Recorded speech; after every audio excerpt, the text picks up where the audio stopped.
welcome back to Educate Ebony, the Prog Edition. And oh my gosh, how good was it to have Ian Kenny from Carnival to kick off the season. I'm so stoked with how many of you tuned in to hear him chat about Soundgarden's album Super Unknown. And if that's convinced you to tune in for future episodes or past episodes, that's awesome. Thanks and welcome again. I do always talk about the previous episode's album and what I thought. And with Super Unknown, I do have a few thoughts. First of all, I reckon Chris Cornell's vocals are incredible. I think the tone of his voice is, really recognizable, and the way that he can rough it up for those choruses or sing almost sweetly in his own way. In Black Hole Sun, for example, it's really awesome to listen to. I think there are so many cool elements that go into making this album, and I think that I'd have to listen to it many, many more times to really hear everything. But the guitars definitely stood out for me. Just some really, really cool guitar parts, melodies, whatever they're called, in songs like Fell on Black Days or Limo Wreck or stuff like that. And I do reckon my favorite track would have to be Spoon Man. What a song. They go on some tangents in there and I love it. So yeah, big thanks to Ian Kenny for introducing me to Soundgarden's Super Unknown. Anyway, I'm really excited for this episode. I loved this chat. It was a really good time. And before we kick it off, this is the usual now. Come find me on socials. Come say hi at Educate Ebony. If you want to give the podcast a rating, go for it. It would just be really cool to, reach more people and get a little bit bigger and talk to even more bands and artists and people in the scene. But anyway, enough of plugging myself. Let's get into it. Alrighty. Okay, for this episode of Educate Ebony, the Prog Edition, I would love to introduce Scott Kay. You may have heard of his work in Voyager, Perth's prog rock, metal, and everything in between band. He's also an incredible guitarist and has multiple other projects on the go, including Absent Hearts and Onslow, and he teaches guitar as well. So, also, yes, this was months ago, but another cool fact is that earlier this year he competed with Voyager to be Australia's Eurovision contestant. They came second, which is a huge achievement, and I did vote for them at least 10 times. So, Scott, welcome to the podcast. Thank you for having me. This is an awesome experience. Oh, I'm so glad you think. I do want to ask, and I didn't really ask this for previous seasons about the genre, but I do feel like prog is very broad and people can have lots of different interpretations. So what does prog mean to you? Yeah, that's a really good point. I mean, really since maybe 5 or 6 years ago, I kind of did a reflection on genres in general. And to me, it feels like it's so much more about what the music says to you rather than being sort of an advocate for a particular genre. Progressive music is so, like you said, it's so broad. And to me, I think progressive music really is just about being exploratory in what you're doing, that it's more than just maybe the sum of its parts, if you know what I mean. So, the album that I want to talk about is really a good example of that, where it might sound like there's some simplicity in the songwriting, but really it's about the music as a broad listen. Like, to me, my favorite progressive records really take me somewhere. They take me on a journey. They put me in a new place visually or mentally, or however you want to think about it. So yeah, to me, I think progressive music is really just about being exploratory in what you're doing. And that can really be anything, honestly. That's why, to me, it feels like using genres to define something, to me, it feels it's almost like doing a disservice to the music in a way, because the music can really be anything. It can be heavy, it can be light, it can be everything in between, but it's really about, I guess, what the music is trying to do for the listener. Yeah. I don't know if that answers the question, but I always find genres to be such a weird thing to talk about these days, because really I don't tend to listen to music in that way anymore. I don't listen to music to be like, is this progressive? Is this X or is it Y? But I guess, when it comes down to it, you can sort of pigeonhole things or move things into certain styles. But yeah, I think progressive music is just having fun and exploring something conceptually. Yeah, cool. Well, I'm excited to hear what is the one prog album that I need to hear. Before I jump into which one I've chosen, I'm just going to give honorable mention to 2 albums that came very close. Okay. One being Devin Townsend's Infinity album. Oh. That was the second album that he did under his solo moniker. To me, it was like a real personal album for me. The album feels very existential. And so it was more, I think my love of that album is more coming from a very personal place rather than anything else. So that's probably a little harder to talk about. And the other one is Pitfalls by Leprous, which in my humble opinion is the best progressive record released in the last decade. Oh, wow. So the only reason I didn't choose that album is because it's only been around for coming on 3 years. Oh, and so okay. I feel like, I don't know whether the vintage of the record really matters in this conversation. Oh, no, if it's good, it's good. But yeah, I mean, in my opinion, that's one of the best things I've heard in an extremely long time. So, you know, if for all the listeners out there that want to actually check out some more stuff other than the record I'm going to talk about, I'd highly recommend Pitfalls by Leprous and Infinity by Devin. But the album I've chosen is actually another Devin Townsend record, which is Ocean Machine, which is actually Devin's first album under his solo name. So yeah, that's what I've kind of landed on after a lot of thinking. Yes. I'm a massive Devin nut. I really, really love his early work in particular. So I'm ready to just dive on in. I'm ready. Have you heard this album? I've never actually listened to any Devin Townsend, and I feel like people are going to hate me for saying that, but it's very true. No one's perfect, but well, it's hey, always been on my list. There's room for growth. Yeah, definitely There's room is. for growth in all of this. That's why I'm getting educated right here, right now. Yeah. So Exactly. I think it's great. I think this is such a great idea for a podcast, honestly, because I think we all get very stuck in the things that we listen to, and this is like the perfect way to sell something that maybe, you know, might spark your interest. So I think this is a wicked idea. Yeah, thank you. It's definitely definitely for me. Just being like, well, let's just explore a little bit more, and I need a reason. Well, I don't need a reason, but it's a good push to actually do it. Yeah. Well, I mean, I think there's so much music out there. You know, you could spend your entire life looking for the music that you really want to listen to and not find it ultimately. And some people get lucky with that. And honestly, Devin was one of those things for me. Like, I found his music right at a very pivotal point in my life. It was like when I was 14, 15 years old, and I was looking for something that was very specific. I was listening to like a lot of Fear Factory at the time because they were the band that sort of most closely reflected the sound I was looking for. I was looking for something that was like synthy and heavy and melodic, but also like atmospheric, because I've always been really big on music that takes me places somewhere visually. I found that like a lot of 20th century composition kind of did that for me, but I couldn't find anything in contemporary music that really did that until I found Devin's music. And it was just like, oh my God, this is it. This is the music I've been looking for. So I was lucky enough to have that moment in my teen years. So yeah, feel very blessed. Yeah, it definitely brings up the question, or not the question, but the point that you do have to actively look or actively seek out music or ask for recommendations and then act on it. Because if you just like go with the flow and be like, oh, I heard this cool song in a playlist on Spotify and then I followed that, you don't actually find it. So yeah, part of the reason I never listened to Devin Townsend was because I never actively looked it up and went, right, let's pick an album and let's start somewhere. Totally. Yeah, I mean, thinking about how, like, what ended up happening, you know, I found him in the period of time where LimeWire and Napster was a thing, you know, prior to streaming, prior to any of this stuff. And he was like, this would have been what, 2002, 2003.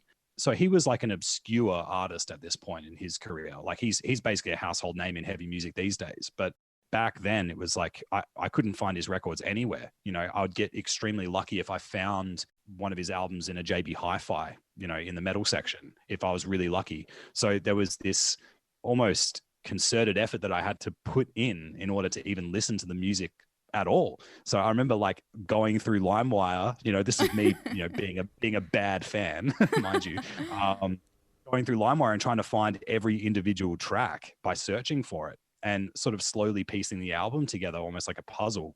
And it kind of felt like, yeah, it was like this quest to find this music that I couldn't get a hold of any other way.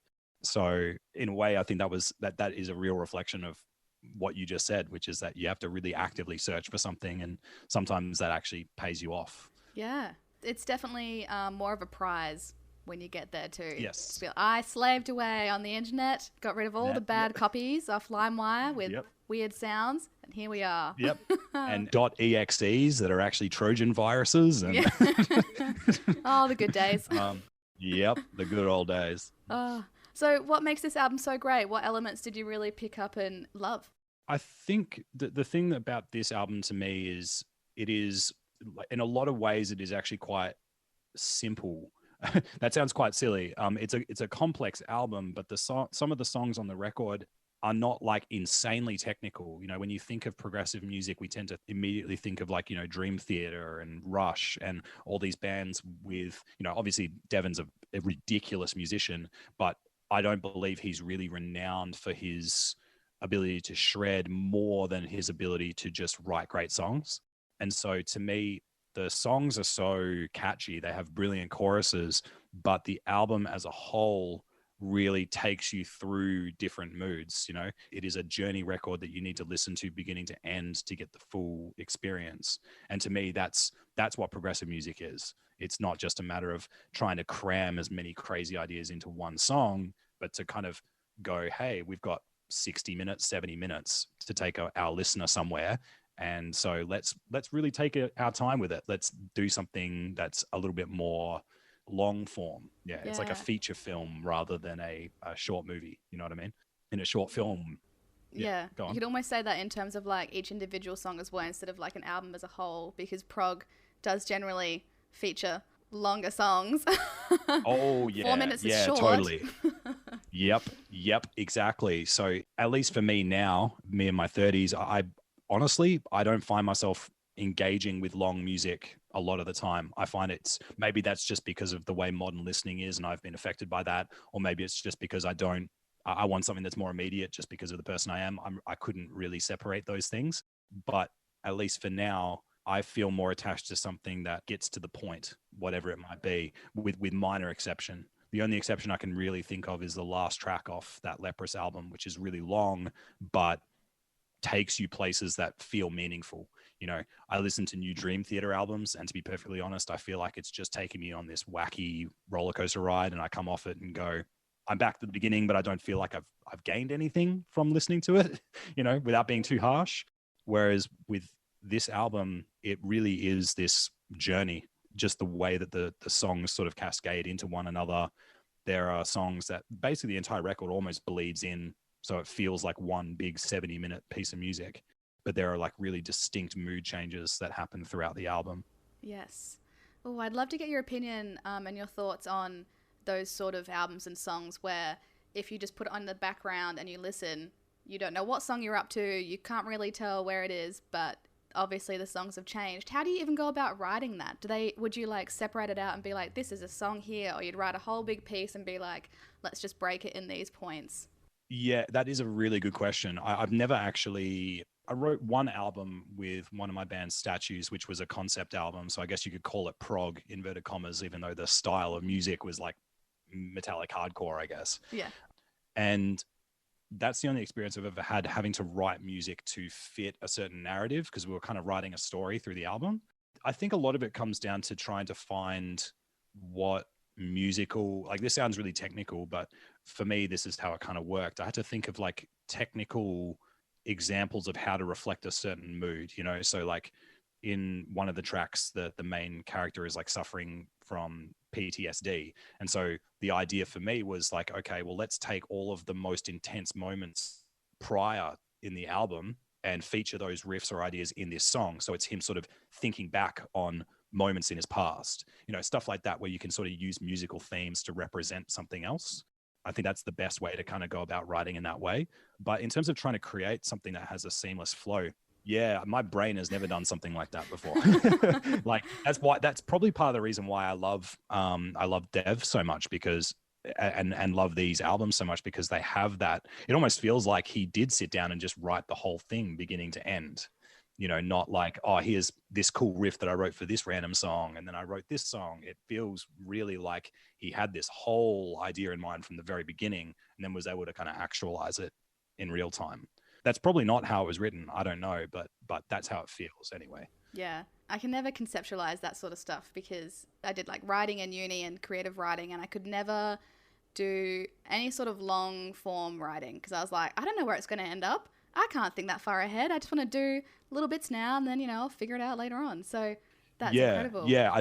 It really does take you have to kind of step back and look at it like from the furthest distance you possibly can. You know, you have to be like, okay, so what key points do I want to explore in this story? But like even I've heard interviews with other story writers, and they say that they just kind of, they do what you do. They just go with the flow and just let their characters explore things in real time. And the author even makes realizations about the characters that they've written in real time as the story is being written. So I feel like there is something about that that's really cool. And you can do that with, you could do that with music too. You can sit down and be like, all right, I'm writing the beginning and I'm just going to keep writing indefinitely, and maybe I do need a mood change here. Maybe I need a chapter ending here, but you could just sort of go from A right to Z if you want to, as an experiment. I don't know. Maybe that's something I should do next. Yeah. Maybe no, I've actually never thought of doing it like that, to be honest. So that's actually kind of cool.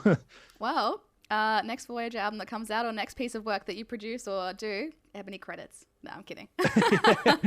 Ebony came up with the idea of how to compose this album. That's sick. Just a little nod. No. 5% credits. Yes, I'm in. Well, I mean, I know you really fought to like get this whole album and listen to it and discover Ocean Machine.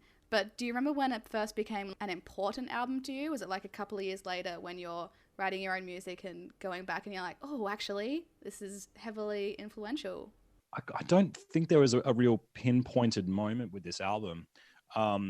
Like for me, the first Devin album I heard was Accelerated Evolution. And I can remember the exact moment that I first heard the first Devin song. I can remember that clear as day. I was coming in from school, and my brother, who's 5 years older than me and actually is like a big influence on my listening, because he got into metal way earlier than I did. He had Deadhead by Devin Townsend on in the front room of our house. And I remember putting my bag down and just being like, what is this? And he showed me the album, and actually it was the album art that sold it for me even more. It's just this really sort of sci-fi kind of spacey looking thing. And the song was just like so epic and so heavy and so melodic. So for me, it was more like the discovery of him as an artist, and that kind of genre, I guess, is like drilled into my mind. Like I'll never forget that. But then sort of the discovery of all of his other music is all a bit of a wash in my brain now. I can't really pinpoint an exact moment where I went, oh, Ocean Machine is really important to me. If anything, it was just important to me like immediately, because yeah, nice. it was the music that just immediately resonated with me. So I think the first track I heard of this album was Seventh Wave, which is the opener. And it's just like, it's got a poem at the beginning of it. It's sort of like, it's already got this, without sounding too harsh, it is a little self-important. It is a little pretentious, but that is cool though. It's poetic, and it sells what he's trying to do, which is he's trying to paint a picture in some way. And just the way the guitars sound, like when the first riff comes in Seventh Wave, it's just washed out with all of this epic reverb. And it's like, when have I ever heard rhythm guitar with delay and reverb all over it? Like that, I've never heard that sound before, but it was wicked. It just created this immediate, like cascading, washy, again, like kind of oceanic effect. And it was just like, oh, sold. It already immediately puts me like on a coast somewhere where there's like a thunderstorm happening out over the ocean. It just takes me there immediately. And so, yeah, that to me was what was so important about his music, was just the fact that it was able to transport me so instantaneously. And then upon actually buying the album and listening to it beginning to end, that's where I realized the genius of the record, because it really has this whole flowing effect, like a river. Yeah, I mean, that's the cool thing about it too, is that to me, even the album art and the name of the record really immediately paints that picture. And then when you listen to the album, the name of the record and the music itself work in harmony. It's not like it's called Ocean Machine, but it reminds you of a desert. It's like, it just sounds like a wide open ocean to me, the whole album. Yeah, it's very cool. Yeah, you are very visual, like just the way you talk about things as well, and like where you imagine yourself to be. Would you say that songs that don't catch you don't really give across that sort of feel? Yeah, I have had a hard time with that, to be honest. I think it's actually kind of, in a way, almost inhibited my listening, because I don't find myself too attracted to just your average pop tune or your average kind of like rock tune for that reason. which has made me I've avoided a lot of music to my detriment for that reason, actually, if anything, where almost I craved something bigger than myself in a way, bigger than what my eyes are seeing or what my ears are hearing. As wanky as that sounds, it's kind of what I like. Well, I just like something that transports me somewhere that's not here, because I can be here all the time. I like escapism in my music, I guess you could say.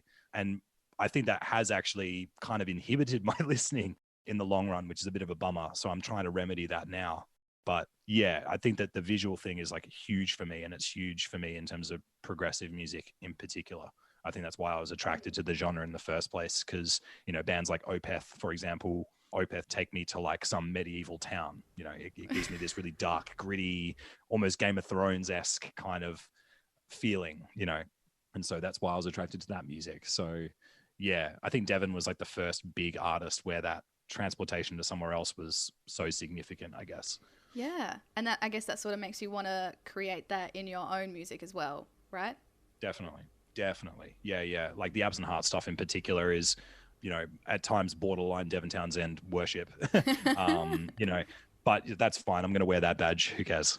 But yeah, to me, that music is definitely the stuff that was written with the intent to have someone else have the same experience that I get from other music, So I want to kind of like pass that experience on, if I can, through different ambient sounds or particular riffs or particular effects or whatever. So.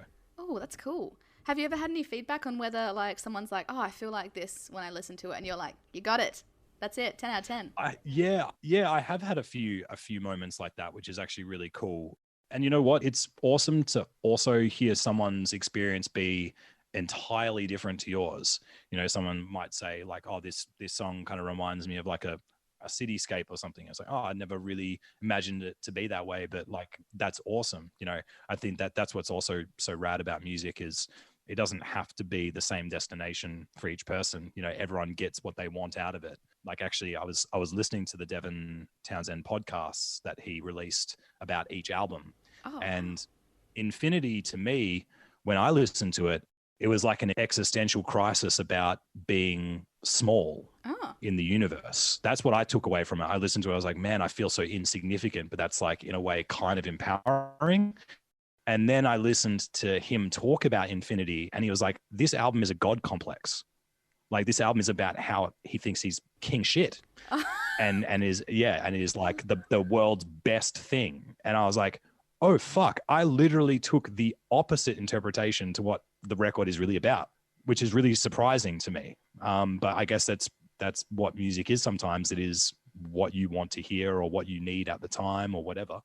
So I thought that was utterly fascinating. It was really a record for him that almost broke him and broke his relationships, because he got inside his own head and was kind of an egotistic maniac at that time. So yeah, pretty crazy. So yeah, it goes to show that you can really interpret art however you want. Yeah, 100%. What did he say about Ocean Machine then? As far as I know, it was sort of like more of it was an obsession about trying to get it right, because it was the first record of his own solo music.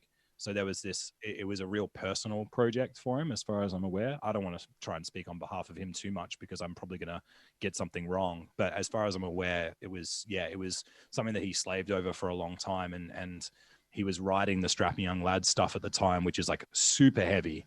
And it felt more like, he was writing this really heavy record and was able to get a record deal through Century Media for that.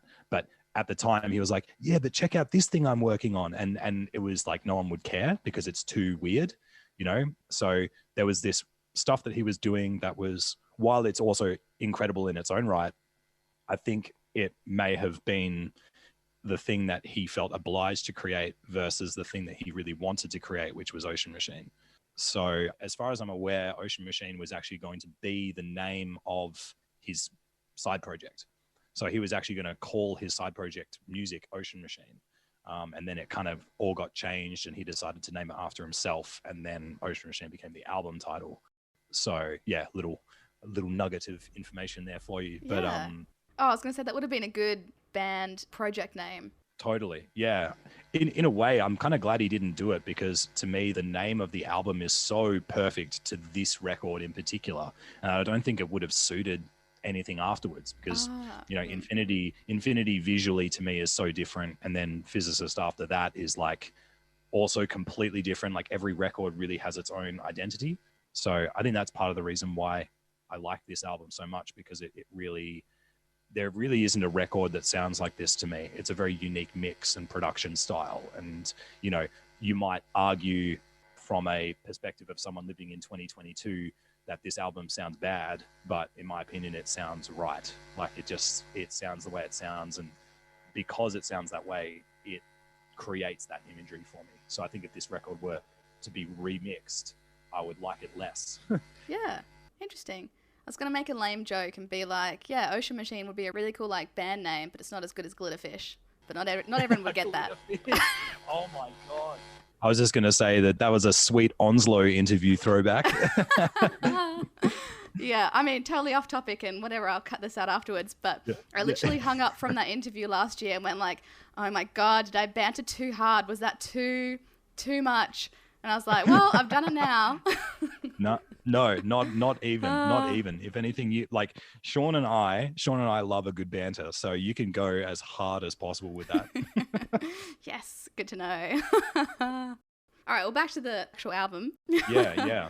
Moving on. Are we looking for like a track by track synopsis, or because I can go deep on this thing. Oh, if you want, maybe let's just say let's pick out some key tracks that I should really listen out to when I listen to it. Cool. Yeah. What do you reckon? Okay, so I mean, obviously the record is 100% supposed to be listened to beginning to end, but like I think a couple of key moments on the album.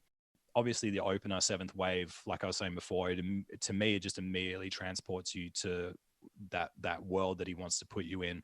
It's a bit dark, it's a bit moody, it's stormy, but there are kind of moments of light as well. Like the chorus in Seventh Wave is so big and empowering. So yeah, I think like just Seventh Wave just puts you right into that atmosphere immediately.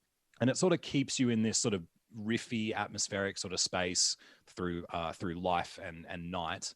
Once you get to the end of Hide Nowhere, the album completely takes a completely huge shift. The very last chord of Hide Nowhere just hits you with this big C major chord, and then it just rings out and it just goes into this wash, and you're kind of waiting to see what happens. It's just like, okay, where are we now? What's going on?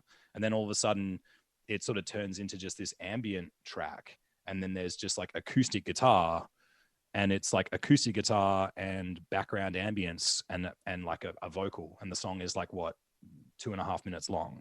So you're like, okay, what am I listening to? Because the first 4 tracks were just like, had so much immediacy to them. Every song has a big hook, all the choruses are super catchy. And then all of a sudden it's like, whoa, okay, what's going on? And then from Sister, it goes directly into 3 a.m. And it's like really ambient at this point. It's like vocal and pads. And to me, those 2 tracks are like sort of the setup, or this isn't just a record of big epic choruses and atmosphere. There's some intent to kind of change the pace a little bit. I can remember the first time I listened to 3 a.m.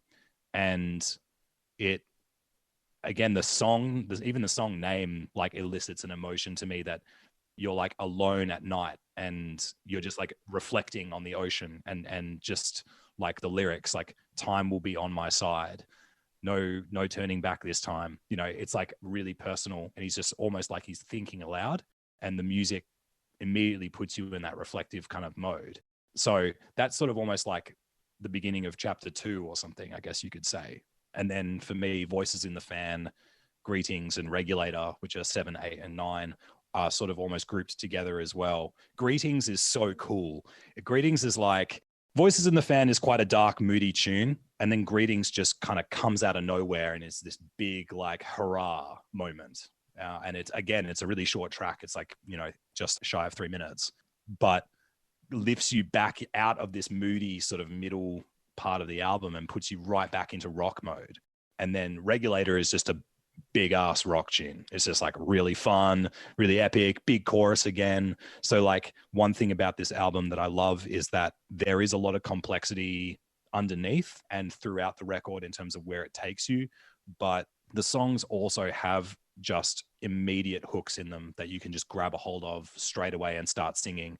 So, I think in terms of what this record has done for my own songwriting, it's really just been about, you can do all this complex stuff, but at the end of the day, you've still got to grab people by the balls and be like, listen, yeah, you've got to give them something that they want at the end of the day. You can't just kind of go off and do your own thing and hope that people follow you. You've got to give them something, to entice them with something. And to me, he's so good at doing that. Like he wrote so many brilliant choruses on this album as well.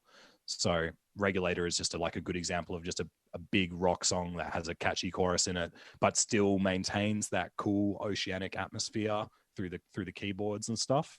And then the last 4 tracks of the record is really I don't know how to describe it. It's so dynamic. Funeral, to me, I get such a strong image with this track where it's like I'm flying over like a glassy ocean.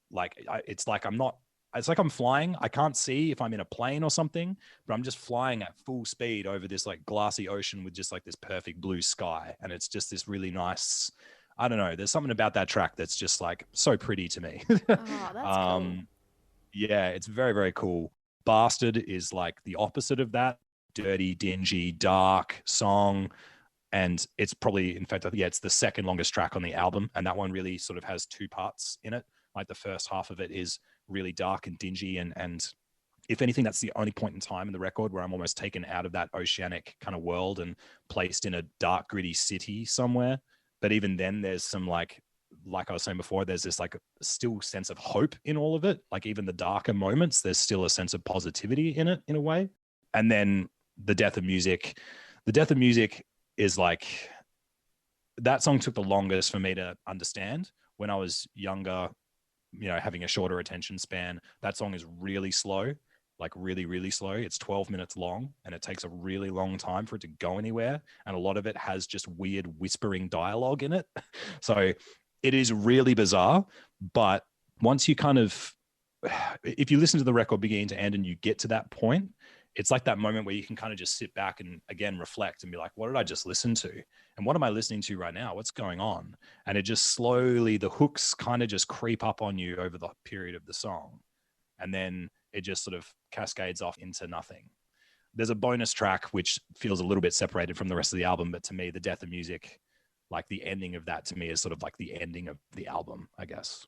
But by that point, it's almost like you're watching the final scene of a film, and then as Things Beyond Things comes on, it's like the ending credits. That's sort of how it feels to me. It's very cinematic. Yes, there are only a few albums that I've actually felt this as well, but like when the last song comes on and as it's going through and it's coming to an end, like you can just feel, I don't know what they do or whatever they do with their instruments or playing or writing or anything, but it just sounds like the end. And I really, really like that as like just a nice, neat tying it off. That's my favorite thing. Totally. Yeah. Totally. To me, this album does that perfectly. You just have to be very patient with it because it is a very, very slow build at the end. I think, to go off topic just for a bit, but sort of talking in reference to that, I'm a massive Neon Genesis fan. I'm not sure if you've seen Neon Genesis at all. It's an anime from the 90s. And okay. Yeah, I'm basically a weeb. So self-proclaimed 90s anime nerd here. But there's a particular moment at the end of that show, and it's just like a still shot. And it's like a really powerful and epic moment. And you've just sort of gone through this whole journey, this whole story. And then you're just sort of like held in this moment because it's literally just an image. It's not even like nothing on screen is moving. There's just music in the background and then just this image of whatever is happening.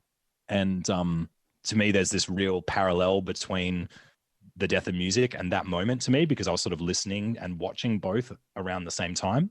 And so I sort of have those two moments sort of married in my mind as being similar, because it's just this, you've listened to this whole epic record and you've just got this like moment to just kind of sit back and let it kind of wash over you, which is really cool.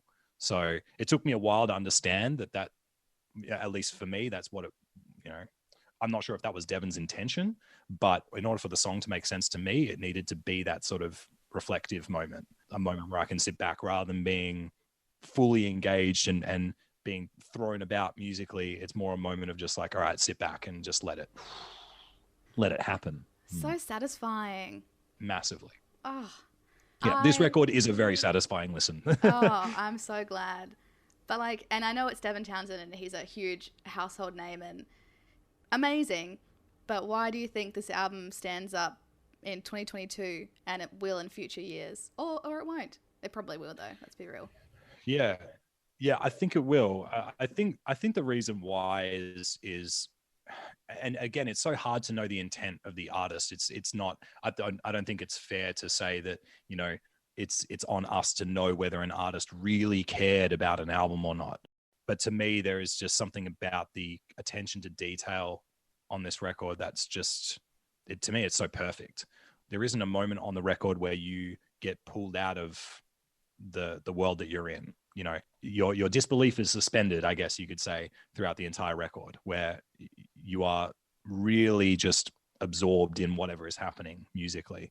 So to me, that's why it's such a perfect record, because it's doing something that to me is very unique, both musically and in terms of the ambience. You know, I can't really think of many records at all outside of Devin's catalog where the rhythm guitars are layered in this like wash of reverb and delay and stuff like that. That's a real quintessential like Townsend thing to do.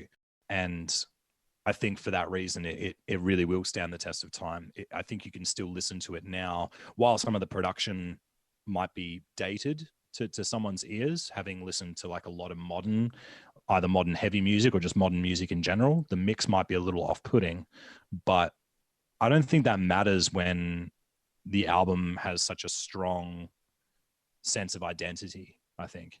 Yeah, I don't know. I mean, obviously, having listened to it in my formative years, it's like it's obviously got a special place in my heart, and all of that music does. But I do think that people who have never heard Dev before will still pick it up, and if they're open to what he's doing, they'll come away with the same experience, that it's a full listen and that it is, it's like watching a movie in a way. That's cool. Pretty much leads perfectly into my last question. What are my listening notes? How should I listen to this? It's a tough one. Okay. Take your time. Do I need to be at, somewhere by the ocean to get your kind of vibe? I'm not sure. Yeah, I don't think it even requires that. I think what it requires is just no distractions, if possible. That to me is always such a hard thing to do these days. We're always so distracted and, occupied with a billion different things. And I think the way that I'd put it is, whatever it takes for you to be able to switch off your brain and just be present while listening to it is the best thing to do. If that means you have to be in a private space, if that means you have to turn off all the lights and almost do like a sensory deprivation thing, cool, do that. I think thinking back to some of my first listening experiences, a lot of the time, the memorable ones to me weren't me being in some picturesque place. If anything, that's distracting to the experience that I'm having.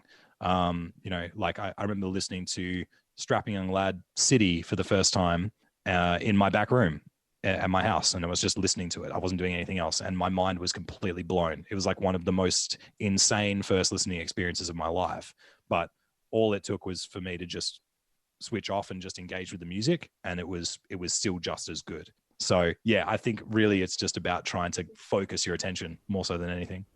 That's cool. I would definitely do that. Do you have any other points you want to bring up about this album before we wrap it up? God, I don't know. I feel like I've wanked on enough about it. I mean, I just think it's such a great album, and I think it's also just a really awesome introduction to a lot of his other work as well, and just to what music can be. I had my mind blown in music when I was growing up in high school, hearing about program music for the very first time, which was basically music that was composed for theater or composed with the idea of trying to paint an image. So it's literally like, you know, like what I've been talking about, where it transports you somewhere and creates an image of something. There was a particular genre of classical composition that was centered around trying to do this. And that blew my mind. I was like, oh man, you can do that. And then, you know, my teacher would talk about how that's possible, how you can use certain techniques to make it happen. And that was again around the same time as I discovered Dev. So yeah, I think the album is just a really good example of what is possible with music, in the sense that, yeah, it can really transport you somewhere, not just emotionally, but almost mentally and physically at the same time. It's like it's like you can be in your living room, but if you close your eyes and just listen, you can let the music take you somewhere that's not somewhere in the room, I guess. Beautiful. Very well said. Yeah, I'm definitely looking forward to listening to this album. 100%. Awesome. It's going to be great. Awesome. Yes, yes. All right, well, amazing. There we have it. The one prog album that Scott Kay thinks that you and I should listen to is Ocean Machine by Devin Townsend. Scott, thank you so much for your wisdom. I can't wait to listen to it from your point of view. Thank you for having me on this podcast. It's been a lot of fun. I think this is the longest I've ever talked about any one album that I love. So yeah, I really appreciate having that opportunity.